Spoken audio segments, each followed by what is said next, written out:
My sister said, "No party this year. Money's tight." I agreed. Then I saw her Facebook. DJ Lights catered buffet Champagne Tower. My son asked, "Wasn't there no party?" I snapped a picture of the envelope with their rent payment inside and sent, "Return to sender." 40 minutes later, my dad was calling me over and over. I wasn't expecting this year to be any different from the others. Normally, my sister Melissa hosted a huge holiday party. Her living room transformed with strings of lights, her kitchen counter bending under trays of food, music loud enough to hear from the driveway. People came from all over. Neighbors, co-workers, distant cousins who seemed to appear only when free alcohol was involved. It was chaotic, but it was tradition. So when she called me in early December, her voice oddly flat, and said there wouldn't be a party this year, I almost didn't believe her. But then she went on about how money was tighter than ever, how her hours at work had been slashed, and how the rent was late again. She sounded worn down. She even mentioned skipping gifts for her kids. I told her it didn't matter about the party. Family was what counted. But after we hung up, I couldn't stop thinking about her words. Melissa had made plenty of questionable money choices in the past, but the way she described things this time, it didn't sound like just poor planning. It sounded desperate. I sat at my kitchen table staring at the bills I had lined up for the month, knowing I had a small cushion in my savings. It wasn't meant for her, but guilt got the better of me. I told myself she'd done favors for me over the years, that this was just me returning the kindness. The next morning, I withdrew the cash, put it in an envelope, and drove it straight to her apartment. She answered the door in sweatpants, hair in a messy bun, and when I handed her the envelope, she froze for a second before hugging me. She said I had no idea how much stress I just lifted from her shoulders. I told her to just take care of her bills and not worry about paying me back right away. I left feeling like I'd done the right thing, even if it meant tightening my own budget for the next month. For a while, nothing seemed out of the ordinary. She texted me a couple of times asking about my son, wishing me a Merry Christmas. I assumed she was spending the holidays quietly, like she'd said. Then, a few days after Christmas, I was sitting on the couch, my son building Lego towers beside me, when I started scrolling through Facebook. That's when I saw it. Melissa had posted an album titled Best Night Ever. The first photo stopped me cold. A wall of flashing DJ lights, a champagne tower that must have cost a fortune, tables overflowing with catered food. In the background, people were laughing, dancing, holding drinks. Everyone was dressed like they were at some upscale New Year's Eve gala. I clicked through the photos in disbelief. Melissa in a glittery dress, posing with friends in front of a decorated backdrop. A hired photographer's watermark in the corner. Shots of people eating from a buffet that looked like it belonged at a wedding. There were at least 50 guests, maybe more. And there I sat, remembering her saying she couldn't even afford to buy her kids gifts. I sat there, my thumb frozen over the screen, scrolling through photo after photo. The date on the album said December 24th. Christmas Eve. The exact night she told me she'd be at home with the kids, making popcorn and watching movies because she couldn't afford to do anything else. And here she was in a glittery dress, holding a champagne flute in one hand, her other arm draped around a man I didn't recognize. Behind her, colored lights flashed across the walls like a nightclub. In another photo, she was leaning over a buffet that looked like it belonged at a five-star hotel. I couldn't make sense of it. At first I told myself maybe she'd been invited to someone else's party. But then I saw the background in one of the photos, her own apartment. Same furniture, same wall art. Only this time, the couch had been pushed against the wall to make space for what looked like a rented dance floor. I felt my stomach twist. While I was still staring at the photos, my son wandered over, holding a Lego piece in one hand. He looked at the screen, tilted his head, and asked, "Wasn't there no holiday this year?" He sounded more confused than anything else. I didn't answer him right away. That one little question had knocked the last bit of doubt out of my mind. She hadn't just lied to me, she had built the whole thing up, making me feel like I had to swoop in and save her. And I had. I drained over $1,000 from my savings, telling myself I was keeping her from losing her home, when in reality she was using that money to clear her bills so she could blow the rest on a champagne tower and a hired DJ. I got up, walked to the corner of the living room where my bag was, and pulled out a thick envelope. She had handed it to me just the day before, saying it was her rent for January. She wanted me to drop it at her landlord's office since it was on my side of town. I had planned to do it that afternoon. Instead, I laid the envelope flat on my desk, took out my phone, and snapped a picture of it. Her name and address were written neatly across the front. I attached the photo to a message, typed out 2 words, and hit send. Return to sender. I set the envelope back down, feeling a strange mix of calm and anger. I wasn't yelling, I wasn't ranting. I was just done. For the first time in years, I wasn't jumping to fix her mess. 10 minutes later, my phone buzzed. It was a text from her. What's that supposed to mean? I didn't reply. 15 minutes after that, another text. Caitlin, don't do this right now. So I said nothing.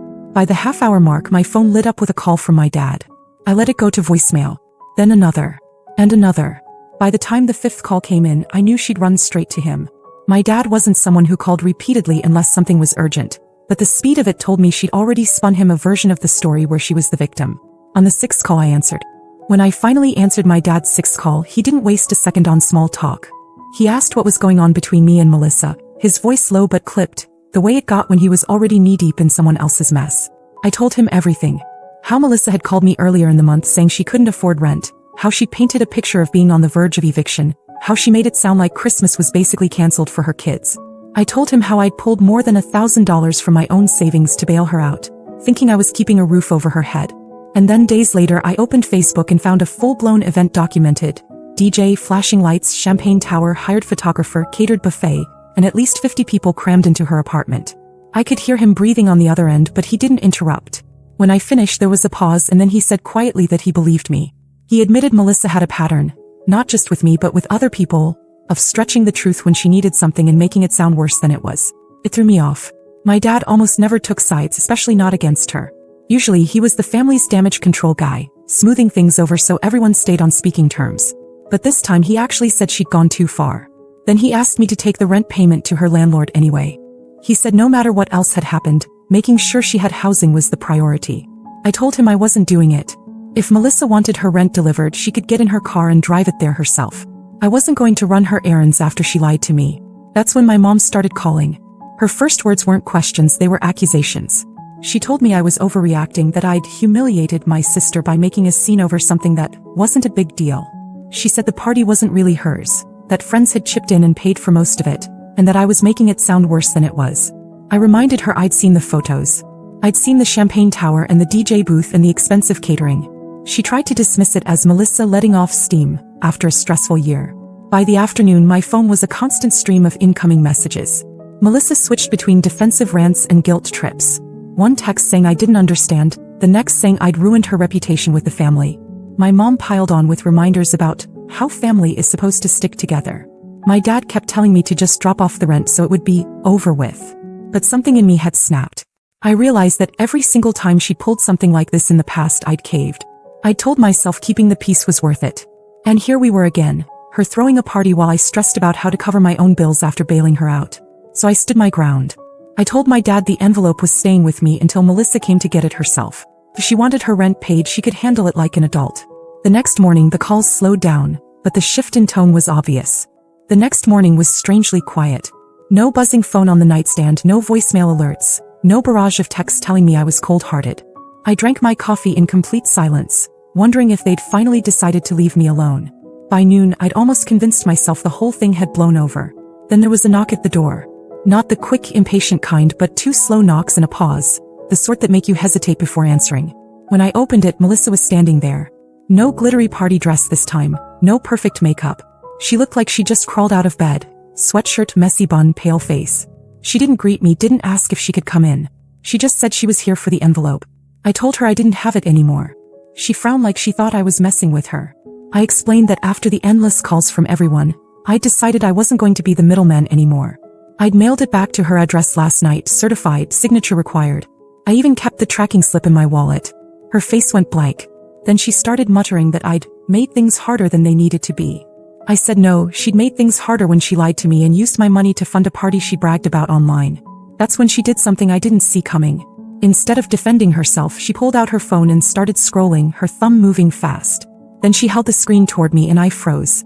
It was a screenshot of a group chat between her, my mom, and a few of her friends. The messages were from 2 weeks earlier, the day after I'd given her the rent money. One of her friends had asked if she was really skipping the party this year and she'd replied, "Nope. Caitlin's paying my rent this month so we can go all out." Then came a string of laughing emojis. My mom had chimed in with, "She won't even find out. She never checks Facebook." It wasn't just the words. It was the casual tone, the way they were talking about me like I was some gullible idiot who existed solely to clean up their messes. I could feel my pulse in my ears. I handed her phone back without saying anything at first.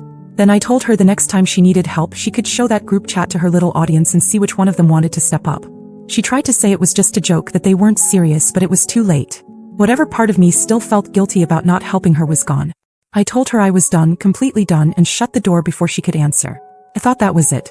I thought I'd just cut her off and she'd eventually get bored of trying to drag me back in. But 2 days later I walked into work and found my dad sitting in the break room waiting for me, which made no sense because my dad had never once shown up at my job. And the look on his face told me I was about to find out why. When I walked into the break room and saw my dad sitting alone at the corner table, it felt wrong immediately. He's not the type to drop by for a surprise visit, and definitely not in the middle of my workday. He was just sitting there with his hands clasped, staring at the table like he'd been running the same thought through his head for hours. The second I stepped in, he stood and said we needed to talk somewhere private. No small talk, no smile. I followed him out into the parking lot, my chest tight, already bracing for whatever this was going to be. We stopped next to his truck, far enough from the building that no one could overhear. He turned to face me, and before I could even say anything, he said Melissa had told him I'd sent her rent money back out of spite, and now she was on the verge of being evicted. I almost laughed at how upside down she'd twisted the story. But instead I laid everything out, from her tearful phone call about not being able to afford rent, to the Facebook photos of the party, to the group chat where she and my mom were joking about me paying her bills so she could go all out. I expected him to be furious at her, but instead his shoulders sagged like this wasn't news to him. And then he told me something I hadn't been prepared for. This wasn't the first time. Over the past few years, Melissa had done the same thing to other family members. Borrowing for rent, and then using the money for vacations, shopping sprees, parties. Some relatives had already cut her off completely. He said he'd warned her more than once, but she always had a new excuse and someone always gave in. When I asked why nobody had told me, he said they didn't want to cause a bigger rift in the family. That answer hit harder than I expected. They'd let me believe I was helping someone in genuine need, all while knowing she'd probably blow the money on something selfish. Then he hesitated before telling me the part that made my stomach drop. My mom had known about the party weeks before it happened. She'd even helped Melissa plan some of it. Decorations, food suggestions, inviting certain relatives. She had been in on it the entire time, even as I was pulling money from my savings to save Melissa from being evicted. Suddenly her fierce defense of Melissa made perfect sense. She wasn't just covering for her, she was complicit.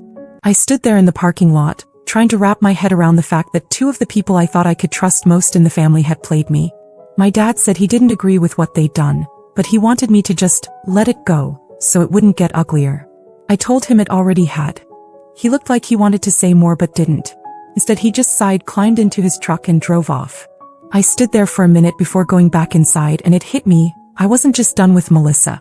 I was done letting my mom have any say in my loyalty or my wallet. And the next move I made would prove it.